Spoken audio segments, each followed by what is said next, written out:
சாதாரணமாக சொல்லிட்டாரு சாமானியர் அப்படின்னு. சரியா? அங்கே எங்களுக்குள்ளர கல்லூரி காலங்களில் ஒன்றா வகுப்பு தோழர்கள், அதனால் எங்களுக்கெல்லாம் அதிகமான பரிச்சயம் இருக்குது. அதனால் அப்படி சொல்லிட்டாரா என்னன்னு தெரியல. மற்றபடி இவர்களுடைய ஒரு பேச்சை கேட்கணும் அப்படின்னாக்கா, நானே இப்போ தான் ஃபஸ்ட் டைம் கேட்குறேன். இதுக்கு முன்னாடி கிளாஸ் ரூமில் பேசினது, அதுக்கப்புறம் டிவியில் பார்த்தது நியூஸ் வாசிக்கும்போது, அதுக்கு அடுத்தது இப்போது அவருடைய மேடை பேச்சு. உங்களை போலவே நானும் முதல் தடவையாக கேட்குறேன். அருமையான பேச்சு. உங்களை எமோஷ்னலாக கனெக்ட் பண்ணுறதுக்காக ஒரு மியூசிக் ஒன்று ப்ளே பண்ணுறேன்.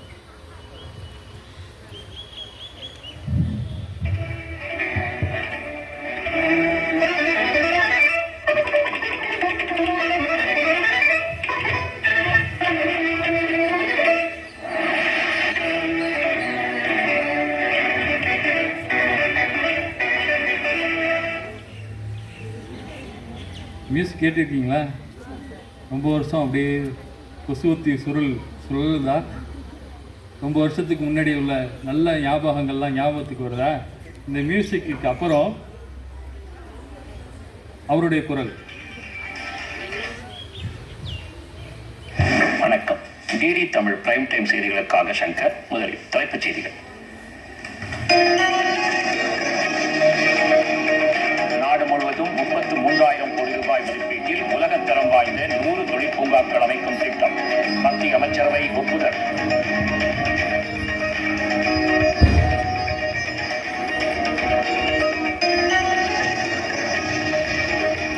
அடுத்த 5 நிதியாண்டிற்கான சிறிய ஹைட்ரோ பவர் திட்டத்திற்கு அமைச்சரவை ஒப்புதல்.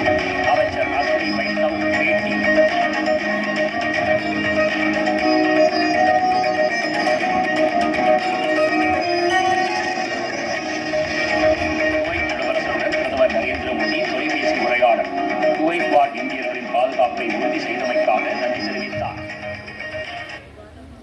நன்றி. நம்மளும் நன்றி தெரிவிக்கிறோம். இவருடைய உரையை முதலாக உங்களுடன் சேர்ந்து நானும் கேட்கிறேன். அருமையான உரை, எதிர்கால தலைமுறைக்கு அவசியமான ஒரு உரை. இந்த விழாவிலே தலைமையேற்று சிறப்பித்து தந்த விழாவினுடைய தலைவர் நண்பர் சங்கர், தூர்தர்ஷனுடைய செய்தி வாசிப்பாளர் அவர்களுக்கு நமது பள்ளியின் சார்பாக பொன்னாடை போர்த்தி நினைவு பரிசு வழங்கி கௌரவிக்கப்படுகிறது.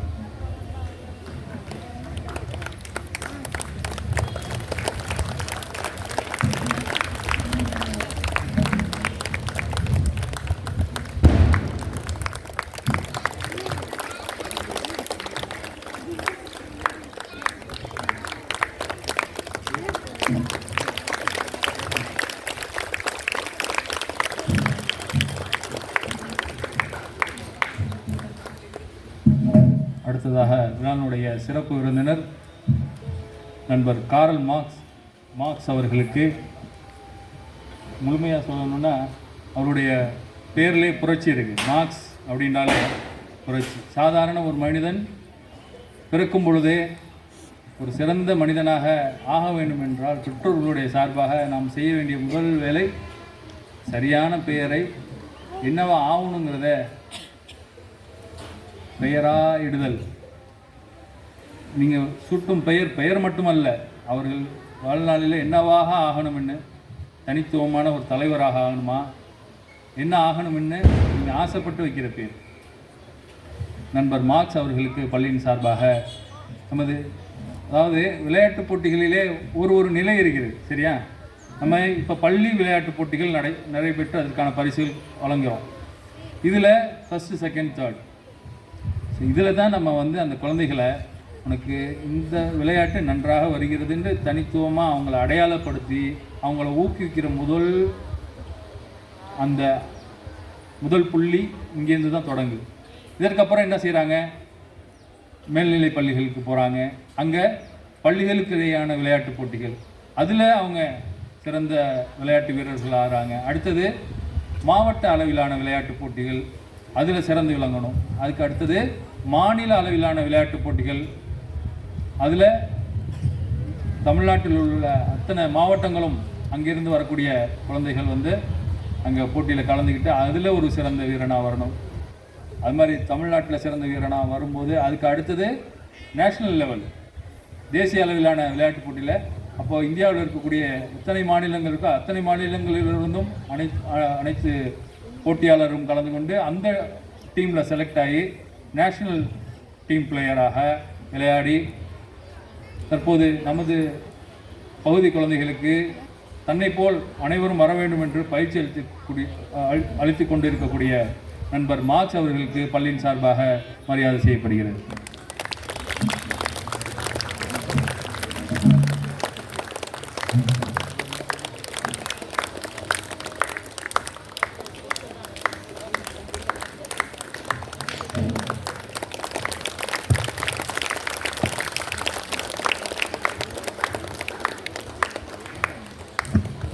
எம் பள்ளி தாளாளர் அவர்களுக்கு சிறப்பு விருந்தினர்கள் பொன்னாடை போர்த்தி நினைவு பரிசு வழங்கி கௌரவிப்பார்கள்.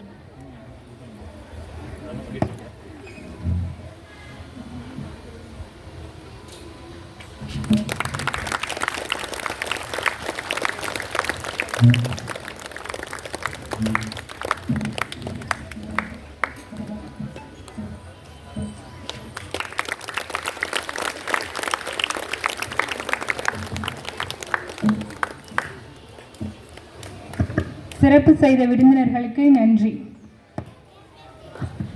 அறிவொளியின் சிகரமே, சென்ற இடமெல்லாம் மகுடமே, கல்வி மனிதனின் அன்றாட தேவைகளில் ஒன்று. பலர் கடவுளாய் வழிபடுகிறார்கள். நாடுகள் பல பிரிந்திருக்கலாம், அதில் மொழிகள் சில பிறந்திருக்கலாம். எப்பிரிவிலும் ஒரு மாணவனுக்கு கல்வி கொடுப்பதே பெருமை. கற்றோருக்கு சென்ற இடமெல்லாம் சிறப்பு. அப்படி சிறப்பு பெற்ற கல்வி பணியை சிறப்புற ஆற்றி வரும் மதிப்பிற்குரிய எம் பள்ளி தாளாளர் அவர்களை வாழ்த்துரை வழங்க அன்புடன் அழைக்கின்றோம்.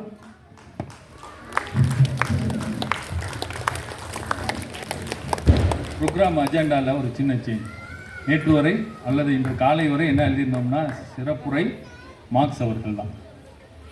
ஏன்னா சிறப்பு விருந்தினருடைய உரை இருக்கணும் இல்லையா. ஆனால் விளையாட்டு வீரருக்குரிய அந்த ஒரு தனி நாணம் அவர்கிட்ட கொத்தி கொண்டு நல்லா போல்டாக இருப்பாங்க. ஆனால் பேச்சு குறைவு, செயல் அதிகம். அதன் அடிப்படையில் என்ன சொல்லணுங்கிறத என்கிட்ட சொல்லிட்டு, சார் நீங்களே சொல்லுங்கள், நீங்களே கன்வே பண்ணுங்கள் அப்படின்னு சொல்லிட்டாங்க. அவருக்கு சார்பாக சார் நீங்கள் உங்கள் சார்பாக இன்னொரு முறை அழைக்கிறேன். சார் 2 வார்த்தை பேசலாமா? ஓகே. அவர் எப்படி பேசுவாருங்கிறத கிரவுண்டில் தான் பார்க்க முடியும்.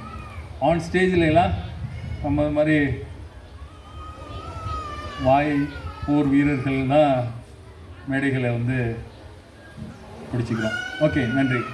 நமது பள்ளியின் சார்பாக நடைபெறுகின்ற இந்த விளையாட்டுப் போட்டிகளுக்கு பரிசளிப்பு விழா இன்னும் சிறிது நேரத்தில் கொடுக்க இருக்கின்றோம். அடுத்தது அதான். அதனால் ரொம்ப பேசி போர் அடிக்க விரும்பலை. ஆனால் சொல்ல வேண்டியதை சொல்லணும். இது மாதிரி ஒரு வாய்ப்பு எனக்கு ஒரு முறை தான் கிடைக்கும் வருஷத்தில். அதனால் சொல்லணுங்கிறத அவர்கள் சார்பாகவும் நான் சொல்லணும்னு நினைக்கிறதையும் சேர்த்து ஒன்றாவே கன்வே பண்ணிடுறோம். முதலாவதாக பெற்றோர்களாகிய உங்களது குழந்தைகளுடைய பரிசளிப்பு விழாவிலே ஆர்வமாக கலந்து கொண்டு அவர்கள் பரிசு பெறுவதை பார்க்க வந்திருக்கக்கூடிய உங்களுக்கு பள்ளியின் சார்பாக நன்றிகளும் வாழ்த்துக்களும். ஆனால் ஒன்றே மட்டும் சொல்லுங்கள். இந்த பரிசு வாங்குவதற்காக நீங்கள் எடுத்துக்கொண்ட முயற்சிகள் என்ன?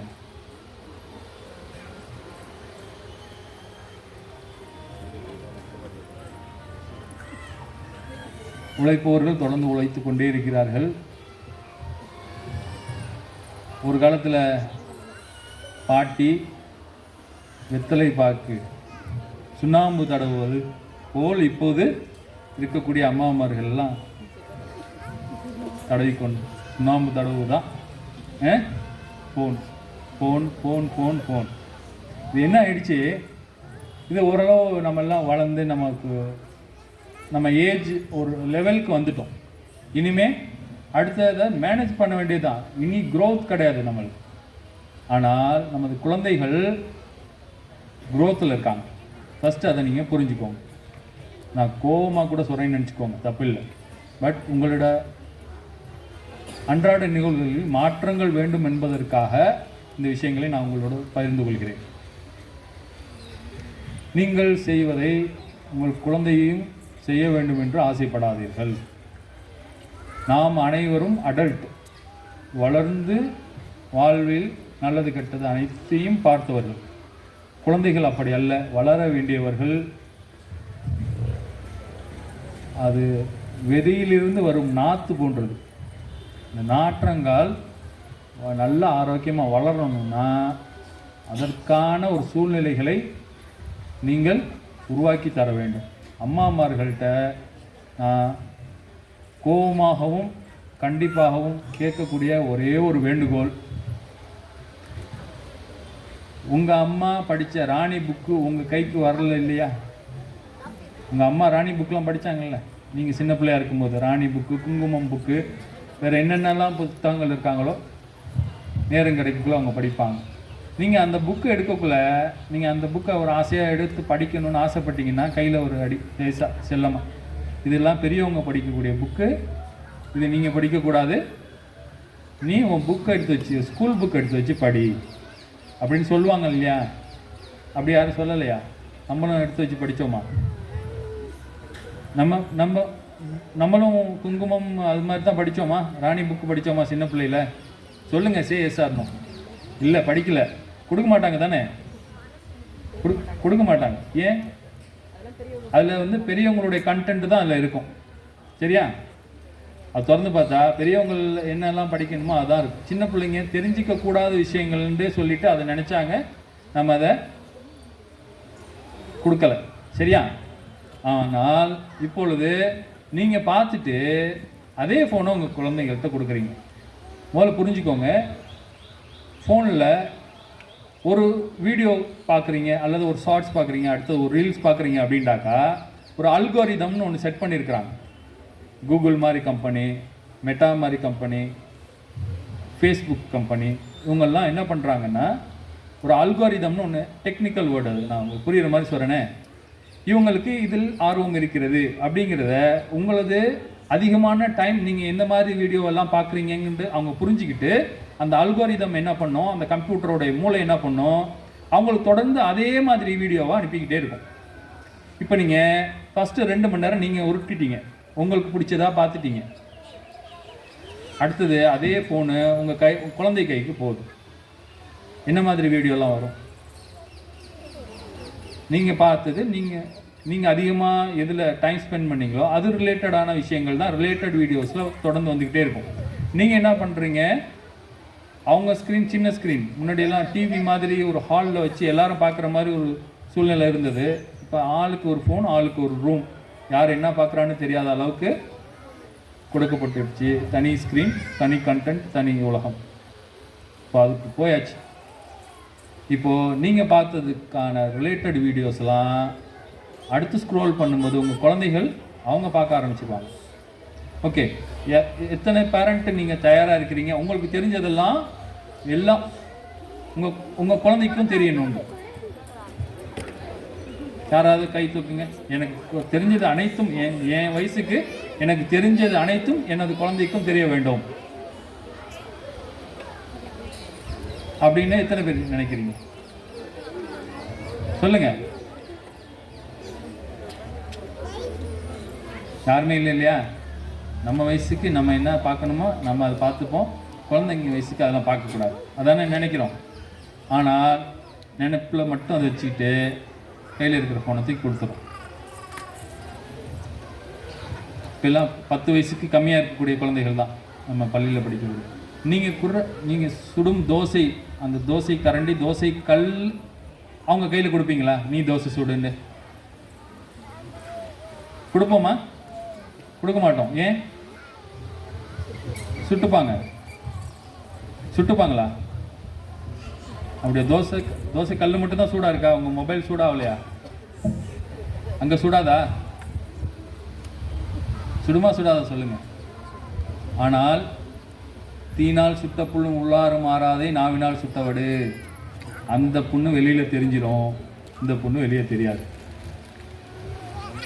தோசை கல்லில் சுட்ட வடு கண்ணுக்கு தெரிஞ்சிடும். ஆனால் அமைதியாக இருங்க, அதுவாக போயிடும். ஆனால் என்ன செய்யாது, மொபைலில் பட்ட சூடு மனசுக்குள்ளே ஆகிடும்.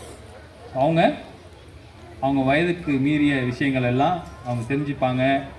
அவங்களுக்கு தேவையில்லாத விஷயங்கள்லாம் அவங்க மனசுக்கு போயிடும். அது தேவையில்லை இல்லையா?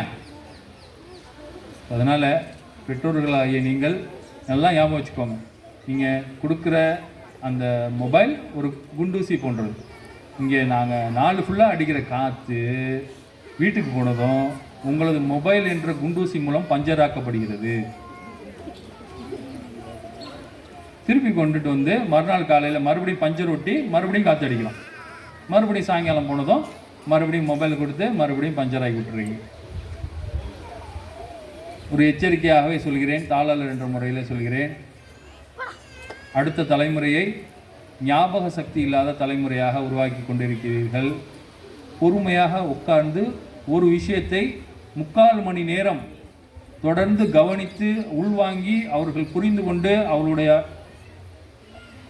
எக்ஸாம் ஹால் வரைக்கும் கொண்டுட்டு போகிறதுக்கான அவர்களுடைய அந்த தனி மூளை, அந்த தனியான அந்த சிந்தனையை நீங்கள் கொலாப்ஸ் பண்ணுறீங்க.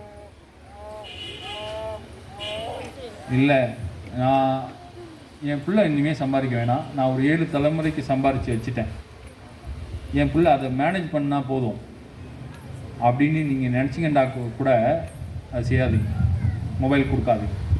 ஏனென்றால் இங்கே இதே மைதானத்திலே முதல் வருடம் நான் வரும்போது எங்களுக்கு பாடம் எடுத்த வெங்கட்ராஜுலு அப்படிங்கிற பேராசிரியர், காலேஜில் கிளாஸ் எடுத்தவர், அவர் சொன்ன அதே வார்த்தையை இப்போ உள்ள சூழ்நிலைக்கு பொருத்தி பார்த்து அதே வார்த்தையை நான் உங்களிடம் மீண்டும் பகிர்கிறேன். என்னன்னா, ஒரு காலம் இருந்தது, அவர் சொன்னார், நாங்கள் முத்துப்பேட்டை ஏரியாவில் இஸ்லாமிய சமூகம் ரொம்ப பெரும்பான்மையான இருக்கக்கூடிய சமூகத்தில் அந்த மாதிரி தான் நாங்கள் வளர்ந்தோம், நாங்கள்லாம் படித்து ஒரு லெவலுக்கு வந்து ஆளாயிட்டோம். இப்போ அவர் என்ன பண்ணுறார், அந்த பேராசிரியர்னா திருவாரூர் நேதாஜி சுபாஷ் சந்திர போஸ் காலேஜுடைய சேர்மன், ஓனர் அவர் தான். எங்கள் கிளாஸ் எடுத்தார், எங்கள் பேட்சும் வெளியாகுது, அவரும் விஆர்எஸ் வாங்கிட்டு வெளியாகிட்டார். அதுக்கப்புறம் காலேஜ் ஆரம்பித்து இப்போ காலேஜ் ஓனர் அவர் தான். அவர் வந்து நம்ம பள்ளியில் நான் வந்து முதல் ஆண்டு நான் அழைத்ததின் பேரில் வந்து இங்கே உரையாற்றினார். அவர் சொன்ன ஒரே ஒரு வார்த்தை, அவர் வேறு காரணத்துக்காக சொன்னார், படிப்பு முக்கியம் அந்த தலைப்பில் சொன்னார். அது ஏன் முக்கியம் அப்படிங்கிறதுக்காக நான் சொல்கிறேன். அப்போது நாங்கள் வளர்ந்த சூழ்நிலை அந்த இஸ்லாமிய சமுதாயம் அதிகமாக இருக்கக்கூடிய அந்த முத்துப்பேட்டைங்கிற ஊரில் தான் நாங்கள் வளர்ந்தோம். அங்கே அடுத்த தலைமுறையை அவங்க வளர்க்குறதுல, அந்த கல்வியை அந்த பிள்ளைங்கள்ட்ட ஊட்டுறதுல, ஆர்வப்படுறதுல ரொம்ப அதிக கவனம் செலுத்தலை. நாங்கள்லாம் அதிகமான கவனம் எடுத்துக்கிட்டு பேராசிரியராகி, கல்லூரி பேராசிரியராகி, நாங்கள் கல்லூரி ஓனர் ஆகிற அளவுக்கு நாங்கள் எங்கள் தகுதிகளை வளர்த்து கொண்டோம். ஆனால் அந்த மற்ற அந்த ஊர்காரங்க அதுதான் ஒரிஜினல் அந்த ஸ்கின் டோன் சொல்லுவார், என்கிட்ட சொன்னார். அந்த ஸ்கின் டோன் பார்த்தா ஒரிஜினல் பட்டான் அந்த ஒரு மாதிரி வெள்ளையும் சிவப்பும் கலந்த தோலில் அவங்களுடைய நிறங்கள் இருக்குமா. அவ்வளோ உயர்ந்த குடிப்பிறப்பில் பிறந்தவங்க, அவ்வளோ செல்வ செழிப்பில் வளர்ந்தவங்க, அவங்களுடைய குழந்தைகளை கல்வியின்பால் ஆர்வம் மூட்டாமல் இது மாதிரி அவங்களுடைய செல்வ செழிப்பை தான் குழந்தைங்கள்கிட்ட கொடுத்து என்ஜாய் பண்ணேன் அப்படின்னு சொல்லி விட்டதின் பலன், நான் திரும்ப ரொம்ப வருஷத்துக்கு அப்புறம் முத்துப்பேட்டைக்கு போகும்பொழுது அவர்கள்லாம் என்ன செய்கிறாங்கன்னு பார்த்தா, அவங்க பெற்றோர்களுடைய சொத்துக்களை பராமரிக்கிறதுக்கு கூட ஒரு அறிவு வேணும் இல்லையா? நீங்கள் ஒரு 10 லட்ச ரூபா அவங்களுக்கு சம்பாரித்து வச்சுட்டீங்க. இப்போ ஒரு காலம் வந்திருக்கு, அந்த 10 லட்ச ரூபாய் பாதுகாக்கிறதுக்கு ஒரு அறிவு வேணும், அதுக்கு ஒரு திறமை வேணுங்கிற மாதிரி. இல்லாட்டி கிரிப்டோ கரன்சின்னு மாதத்துக்கு 4 பேர் வராங்க. அடுத்தது இவ்வளோ கொடுத்தா அவ்வளோ தரேன், அவ்வளோ கொடுத்தா அவ்வளோ தரேன், எல்லாத்தையும் கொடுத்துட்டு ஏமாந்து போய் எவ்வளோ மக்கள் அதுக்கு அந்த கொடுத்த சொத்துக்களை காவந்து பண்ணுறதுக்கு கூட ஒரு படிப்பறிவு வேணும், கல்வி அறிவு வேணும். அதெல்லாம் இல்லாமல் இப்போது முத்துப்பேட்டை கடத்தெருக்களிலேயே மொபைல் கவர் விற்றுக்கொண்டும், மொபைல் ரீசார்ஜ் செஞ்சு கொண்டோம், மொபைல் சார்ஜர் விற்று கொண்டோம், சின்ன சின்ன வியாபாரங்களை செய்து கொண்டும் அவர்கள்லாம் இருக்கிறார்கள். எங்கேயும் இங்கேயும் பாருங்கள் வித்தியாசம்.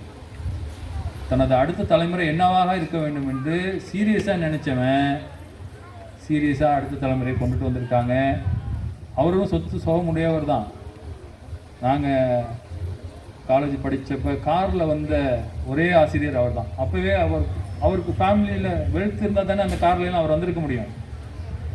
இருந்தாலும் அவர் குழந்தைகளுடைய வளர்க்கக்கூடிய அந்த ஒரு சீரியஸ்னஸ், மெனக்கெடுதல் எவ்வளோ இருக்குன்னா, காலேஜில் வேலை பார்த்தவர் இன்னொரு காலேஜ் கட்டி காலேஜுக்கு ஓனர் ஆகிட்டார். நமது அடுத்த தலைமுறை என்னவாகணும், நம்மளது வளங்கள் அனைத்தும் நமது குழந்தைகளுக்கு தான், தப்பு இல்லை. ஆனால் எப்போ கொடுக்கணுமோ அப்போ கொடுங்க. எப்போ அந்த குழந்தைகளுக்கு செல்லம் கொடுக்கணுமோ அப்போ கொடுங்க. எப்போ அது கேட்டதெல்லாம் வாங்கி கொடுக்கணுமோ அப்போ கொடுங்க. போன ஆண்டு விழாவில் சொன்னீங்கன்னா, என் பையன் வந்து எக்ஸாம் எழுதியிருக்கிறான், நல்ல மார்க் எடுப்பான்னு சொல்லிட்டு எதிர்பார்த்துருந்தோம். 491 மார்க்கு 10th முகமது நிஷான். இந்த ஸ்கூலில் எல்கேஜிலேருந்து 5th ஸ்டாண்டர்ட் வரைக்கும் படித்த பையன். ஸ்கூல் ஃபஸ்ட்டு வருவான்னு சொல்லிட்டு மேக்ஸ்வெல் ஸ்கூல் தஞ்சாவூரில் அவன் நம்பர் தான் ஃபஸ்ட்டு அடித்து பார்த்துருக்குறாங்க. 491 ஃபஸ்ட் மார்க்கா அப்படின்னு கேட்டாக்கா ஒரு 1 or 2 ஹவர்ஸில் சொல்கிறோம் அப்படின்னு. அதே மாதிரி ஒரு பெண் குழந்தை, அதே மாதிரி நல்லா படிக்கக்கூடிய குழந்தை. பெண் குழந்தைகளுக்கு ஒரு தனித்திறமை, எழுத்து அழகாக எழுதும். அதனால் ஒரு மார்க்கு லாங்குவேஜில் எக்ஸ்ட்ரா போய் 492 அந்த பொண்ணு ஃபஸ்ட்டும் முகமது நிஷான் செகண்ட் ப்ரைஸும் வாங்கியிருக்கிறாங்க. இது எப்படி நடந்துச்சின்னு அவங்களுக்கு இந்த இதை சொல்லிடுறேன். எங்கள் வீட்டில் ஒரு 2 ஃபோன் தான் இருக்குது. ஒரு ஃபோனு டச் ஃபோனு, அந்த ஃபோனில் சிம் இருக்காது, நோ சிம். இன்னொரு ஃபோனு பட்டன் ஃபோன்.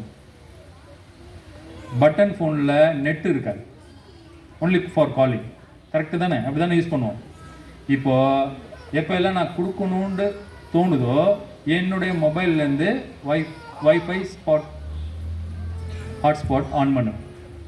அந்த டைம் மட்டும்தான் அவராட்டி அந்த டச் ஃபோன்லேருந்து அவருக்கு கொஞ்சம் டைம் பார்க்க முடியும்.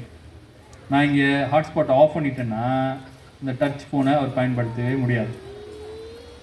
கால் பேசணும் அப்படின்னாக்கா பட்டன் ஃபோன்லேருந்து கால் பேசிக்க வேண்டியது. இப்போது நீங்கள் உங்கள் குழந்தைகளுக்கு மொபைல் எதுவும் வாங்கி கொடுத்துருந்தீங்கன்னா, அல்லது உங்களோட மொபைலை உங்கள் குழந்தைங்க யூஸ் பண்ணுறாங்கன்னா, டச் ஃபோனில் உள்ள சிம்மை கழட்டி விட்டு எரிஞ்சிருங்க. ஒரு பட்டன் ஃபோனை வீட்டில் வாங்கி வச்சுருங்க. நீங்கள் இன்னொரு ஹாட்ஸ்பாட்லேருந்து அந்த ஃபோனை ஆக்சஸ் பண்ணுற எந்த குறிப்பிட்ட நேரம் வச்சுக்கோங்க. இந்த டைமில் மட்டும்தான் ஹாட்ஸ்பாட் ஆன் பண்ணுவோம், அதுக்குள்ளே அதெல்லாம் பார்த்து முடிச்சுக்குவோம். அல்லது கால் பண்ணணுமா பட்டன் ஃபோன். இது மாதிரி ஒரு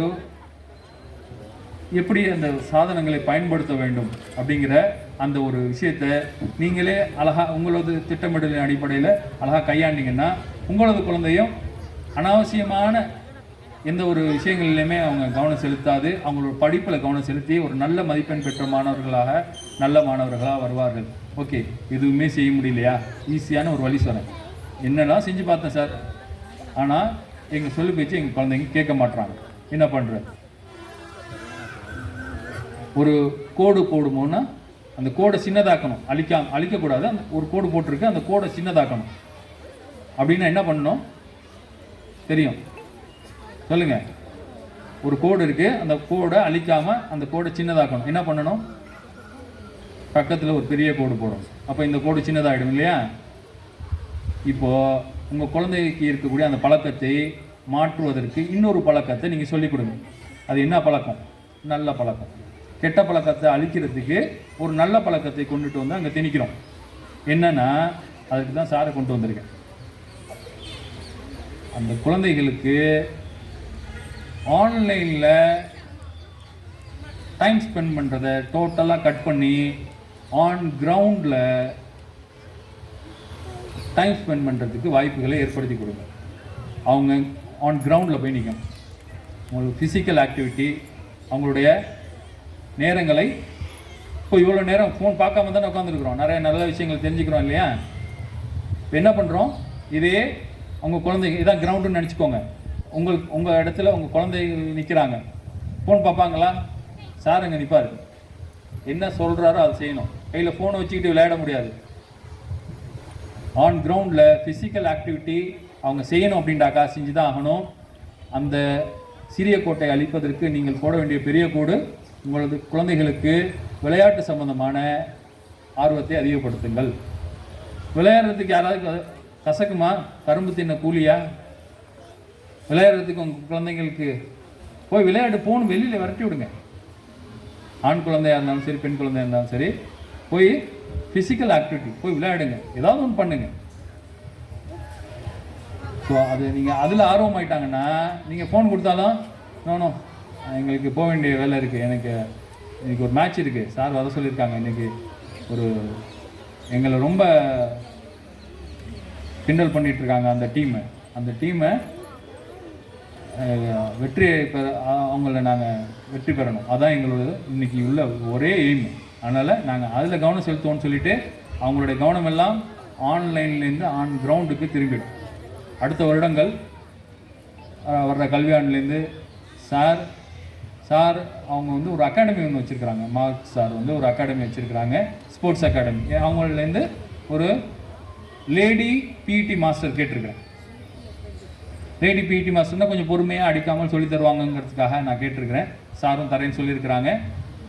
லேடி பிஇடி மாஸ்டர் வழியாக குழந்தைகளுக்கு அதிகமாக ஆர்வம் மூட்டி இந்த பிஇடி அந்த விளையாட்டு சம்மந்தமான நிறைய விஷயங்களை சொல்லணும்.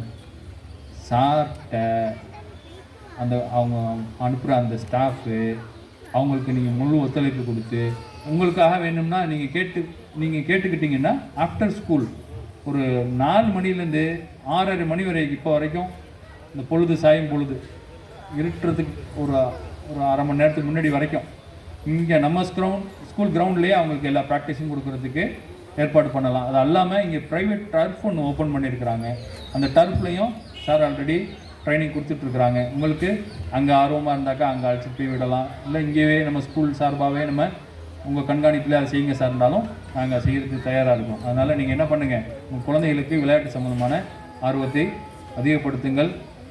ஒரு கோடு அளிக்கணும்னா பக்கத்தில் ஒரு பெரிய கோடு போட்டு தான் ஆகணும். உங்களுக்கு குழந்தைகளுடைய பழக்க வழக்கங்களை மாற்றுவதற்கு நீங்கள் ஒரு புதிய நல்ல பழக்க வழக்கங்களை அவங்களுக்கு கொடுக்க போகிறீங்க. அந்த வகையில் நான் சாரு உழைக்க தயாராக இருக்கும். அடுத்தது சிறப்பு விருந்தினை கூப்பிட்டேன். ஏன் தெரியுமா? நான் ஒரு விஷயத்தை ப்ரோக்ராம் ரெடி பண்ணி சாரை வச்சு அதை எக்ஸிக்யூட் பண்ணி அதோட விட்டுருமா? வேணாம். அது என்ன லெவலுக்கு போகணுண்டா, அவங்க மாவட்ட அளவில் நடந்த போட்டியிலே உங்கள் குழந்தை பேரை சொல்லி வெற்றி பெற்றாருன்னு சாரு டிவியில் சொல்லணும். அடுத்தது மாநில அளவிலே நடந்த போட்டியில் வெற்றி பெற்றான்னு சொல்லி அடுத்த நியூஸில் சார் சொல்லணும் உங்கள் பேர், உங்கள் குழந்தைகளோட பேர். அடுத்தது மாநில அளவில் வெற்றி பெற்றால், அடுத்தது ஆல் இண்டியா தேசிய அளவில் வெற்றி பெற்றான்னு சொல்லி உங்கள் குழந்தை. நீங்கள் முடியாதுன்னு ஒன்று நினைக்காதீங்க. ஏனென்றால் மற்ற எல்லா ஃபீல்டையும் எடுத்துக்கோங்களேன். படிப்பு தனித்திறமையோடு படித்து அதுக்குன்னு மெனக்கெடுதலோடு படித்தா தான் படிப்பில் ஒரு நல்ல முன்னேற்றத்தை அடைய முடியும்.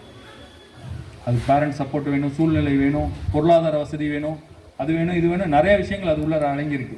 அது மாதிரி அரசியல் பின்புலத்தோட நம்ம அரசியலில் பெரிய ஆள் ஆகணுன்னா எல்லாத்துலேயும் வரணும். அடுத்தது சினிமா, மற்ற எந்த ஃபீல்டாக இருக்கட்டும் அவங்களுக்கு பெரிய சப்போர்ட் ஒன்று தேவைப்படுது. அவங்களாம் தனிப்பட்ட முறையில் அவங்களோட உழைப்பு மட்டுமே போதும் அப்படின்னு எந்த ஒரு துறையிலையும் முன்னேறி வர முடியாது. ஆனால் விளையாட்டுத் துறையிலே மட்டும்தான் அவர்களுடைய உழைப்பு ஒன்றே போதும், அவர்களுடைய தன்னம்பிக்கை ஒன்றே போதும். தொடர்ந்து முயற்சி செய்தார்கள் என்றால் அவருடைய எவ்வளோ தூரத்தில் உசேன் போல்ட் 9.10 செகண்டில் 100 மீட்டர் ரீச் ஆனார். எந்த பின்புலத்தோடு ரீச் ஆனார்? ஒன்றும் இல்லை, தொடர்ந்து முயற்சி எடுத்தார், தொடர்ந்து அதுக்கான பயிற்சி எடுத்தார். அவர்களுடைய பயிற்சியாளருடைய பேச்சை கேட்டு அவருடைய முழு ஈடுபாட்டையும் அதில் போட்டார். அவர் அந்த 9.10 செகண்ட், அதாவது 10 செகண்டுக்கு குறைவாக ஒரு 100 மீட்டர் ஓடிட்டார். அதற்கு அவருக்கு கொடுக்கப்பட்ட பரிசு கோடிக்கணக்கில் அந்த பரிசு தொகை கொடுத்தாங்க. அதை வாங்கிக்கிட்டு இப்போ அந்த நாட்டுக்கே பெருமை சேர்த்திருக்கிறார். அது மாதிரி உங்கள் குழந்தைகள்லாம் நல்ல பேர் வாங்க வேண்டும், உங்களுக்கும் பேர் வாங்கி தரணும், நம்ம ஊருக்கும் பேர் வாங்கி தரணும், நமது சமுதாயத்துக்கு பேர் வாங்கி தரணும், மற்றவர்களுக்கு ஒரு முன்னுதாரணமான குழந்தைங்க பாருங்கள். என் பிள்ளைய பார்த்துட்டு இப்போ சார் ஏன் கொண்டு வரோம், சார் மாதிரி இன்னொரு 10 பிள்ளைங்க வரணுங்கிறதுக்காக தான். நண்பர் சங்கர் ஏன் கொண்டு வரணும், இவங்கள மாதிரி 4 பேர் வரணுங்கிறதுக்காக வேண்டிதான். அதனால் உங்களது குழந்தைகளை நீங்கள் இது மாதிரி பார்க்கணுன்னு ஆசைப்படுங்க. ஃபஸ்ட்டு அதுக்கான உங்களுக்கு சப்போர்ட் கொடுங்க. முக்கியமாக கொடுத்துட்ருக்க சப்போர்ட்டை கட் பண்ணிவிடுங்க. அதை விட ஆரோக்கியமான நல்ல விஷயங்களை அவர்களுக்கு கொடுங்கள். நல்ல உரம் போட்ட நல்ல பயிர்கள் தான் செழித்து வளரும். அதனால் நல்ல விஷயங்களே அவங்களுக்கு கொடுங்க. நாளைய தலைவர்களாக, நாளைய அதிகாரிகளாக, நமது பள்ளியினுடைய ஸ்லோகன் அதுபடி இன்றைய பள்ளி எதற்காக வச்சிருக்கிறோன்னா, உங்கள் குழந்தைகள் நாளைய அதிகாரிகளாக ஆக வேண்டும் என்று இருக்கக்கூடிய மேடையில் அமர்ந்திருக்கக்கூடிய அவர்களை போன்று சாதனையாளர்களாக ஆக வேண்டும் என்று இந்த நல்ல நேரத்தில் கேட்டுக்கொள்கின்றோம். அதுக்கு பெற்றோர்களாகிய உங்களது ஒத்துழைப்பு அவசியம். நீங்கள் தொடர்ந்து ஒத்துழைப்பு நல்வீர்கள் என்று இந்த நல்ல நேரத்தில் கேட்டுக்கொண்டு வாய்ப்பிற்கு நன்றி கூறி விடைபெறுகின்றேன். நன்றி, வணக்கம். வாழ்த்துரை வழங்கிய தாளாளர் அவர்களுக்கு நன்றி. அடுத்த கட்ட நிகழ்வாக பள்ளி ஆசிரியர்கள் மற்றும் பணியாளர்களுக்கு நினைவு பரிசு வழங்கும் தருணம்.